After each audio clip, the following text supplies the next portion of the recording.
Hey, beautifuls. So, I just wanted to make some content around a few of the subjects that came up in my group coaching call with my Patreon members yesterday. We had such a wonderful dynamic call where everyone had some time to share and receive some coaching. And it turned out that everybody in that group could greatly benefit from each other's sharing, and there was heaps of relationship there. So that beautiful comforting feeling that we're not alone with the things that we're going through. We're actually going through them as a collective. We might have different expressions of our problems or the parts of our lives that are in disarray, but we are still all feeling a hell of a lot at the moment. And I think that collective learning space is really powerful for us all to feel like we're part of community, that we're not alone in the transitions that we're going through. So one thing I wanted to talk about was we were discussing the importance of self-care and routine and that creating a foundation for building resources. And we all expressed that we find it hard to keep that up, or we know we need to do it, but there's heaps of stuff that gets in the way. And that self-care we know is intimately linked to how the mind works. We know that the mind is closely linked to the body. So looking after one means looking after the other. Now, what I just wanted to touch on and to clarify or to provide an alternative view is how we treat the mind in Chinese medicine. So we can get caught up in the hyper-awareness of the mental state at the moment. The mental realm within us is focused on at the moment. That's why they're calling what we're in a mental health crisis. But I really believe that it's more like a mental health awakening, because we're deeply understanding if the mind is working efficiently, which would bring clarity, which would bring things like memory or finding creative solutions or receiving intuitive thoughts. That is what a clear mind would mean to me. Or a very busy mind that just rolls over and over and over and over the same things, that is cluttered, disorganized, never takes a rest, never finds any moments of quiet or silence or ease. And when we're hyper aware of that, we can go into overwhelm really quickly. Now, Western medicine is now making the link between the microbiome and the mind. I think that research is just so juicy and so beneficial for people to understand that link. In Chinese medicine, what we have always done is we treat the mind as the extension of the heart. If we find any symptoms in the mind, we go to the heart energy system, the meridian system that runs through the physical organ of the heart, and we see if there's any imbalances, if there's any blockages, if there's any deficiencies, if there's any stagnation, and we look at what is governing that heart space, and if there's enough nutrients, enough qi, enough blood being sent to the heart so that it can nourish and return the balance to its energy system, right? So in Chinese medicine, we don't get into the technical details. We don't get into, oh, they're feeling that way because their mother left when they were young, or their childhood was like this, and therefore the trauma of that means this in the mind. Although that stuff is very valid, and identifying those patterns in a psychological or therapy sense is really beneficial for people. But when we look at the mind space, we look at balance, we look at nutrients, we look at the energy systems and what's been given priority. So the symptoms associated with heart imbalances are things like excessive vivid dreaming, things like not finding speech clearly, so not finding words, not being able to express and enunciate properly, and also brain fog, cloudiness, confusion, feeling like things just aren't working properly. Now, this would be the realm of the heart's power. And we would start understanding if there's a deficiency or an imbalance of some kind, or why the energy isn't going from the heart up into the brain and surrounding all the areas involved with thinking and speech and things to do with the mouth and voicing certain things. So this is all the realm of the heart. Now, if there's not enough chi or blood going to the heart, which we would make in the other centers of the body, which we would make from fresh air, clean food, from moving chi and blood around the body. So if there's a lack of nutrients there, which might show up in a Western medicine front as something on a blood test, but probably not, because we know that blood tests are really there to distinguish whether we're really sick or not. But it could be that the chi in the blood has been prioritized elsewhere.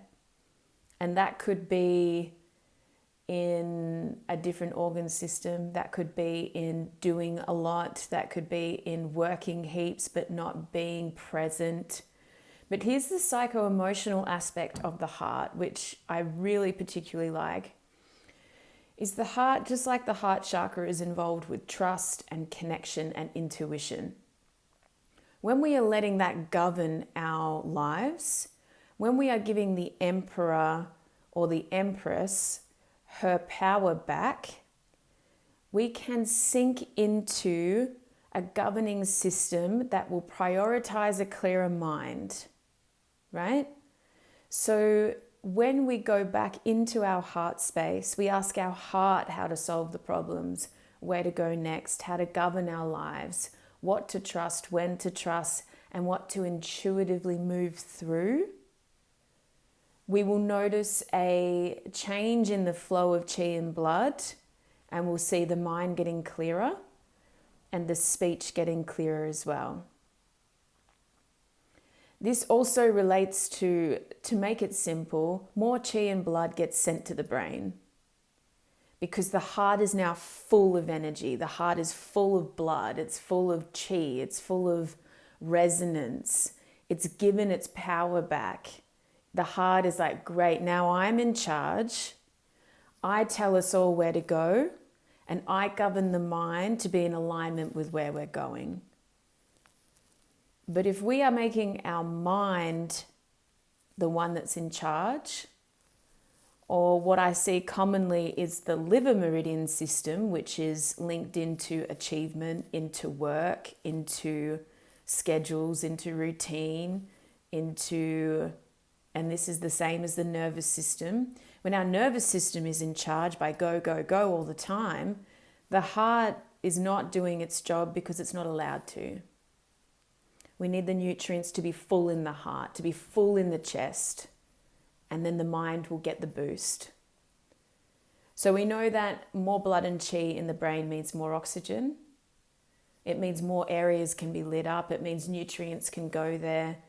It means that we're now prioritizing an energy system that is deeply connected to trusting ourselves and our own internal governance and intuition. And that's what we need the resources for.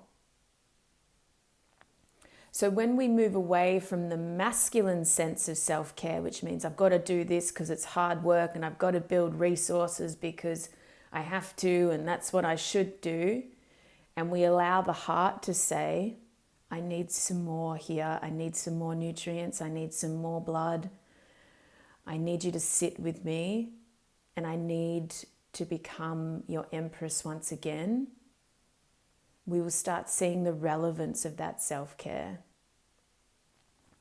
And remember that self-care can be hacked, right? And what do I mean by hacked is, let's get to where we need to go, making it as easy as possible.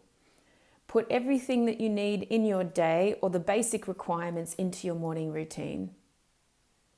You can make it quick and efficient, but see if you can get some nice clean water, get a liter in if you can, some direct sunlight contact, whether that's looking at the sun early in the morning or direct sun on your skin. Get some movement in there. Don't go too crazy. We just need some stretching, some walking, some breath work, something to move the energy around the body.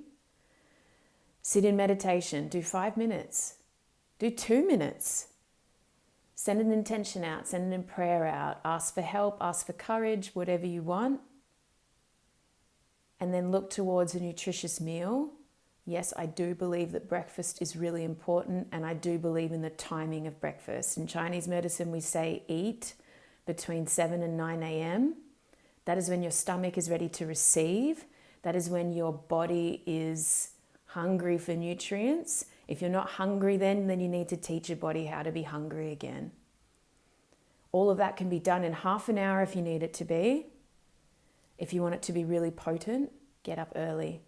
If you're not a morning person, reprioritize.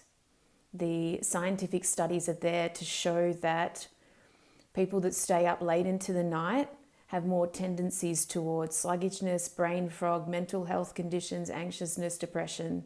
We are meant to sync with the sun. If you've fallen out of sync, then bring yourself back in. Nature will always provide the energy that you need, but it's up to us to welcome it, to accept it, to rise up with it, to be there. Be there when the sun gets up and notice everything start to shift. If you get up, do all that morning routine and want to go back to bed, why not? Do it. See what happens. And this can be a redirection of your resources towards the heart space to find that motivation naturally. The earlier you get up, the more vulnerable you'll be to just showing up to this. If you let other things come into your mind space, be part of your day before you get to self-care, trust me, it gets harder. Get up really early and just show up to it. Make it easy on yourself. Have everything that you need there ready to go. Make your tea, your coffee in the morning, whatever. Sit there with the sun in the morning, hydrate, move a little bit, send a prayer out. It doesn't have to be that complex. Just get it done. Get it done before you decide you feel like it. You're not meant to feel like it. This is what routine is about. We're looking at a healthy masculine expression, which means do the things that your dad would have told you to do without caring if you wanted to do them or not. Show up, get it done, make it efficient, make it easy, organized, and then go about your day. Yeah? Nourish the heart to nourish the mind. Trust in yourself and your intuition and move back into your chest and into your heart space. You're going to be raw and vulnerable. That's what it's about. Let that happen. Sit with it. And in that way, we'll let the mind improve first before we decide what we want to change about it. Okay, beautifuls, thank you so much. I love you all so much.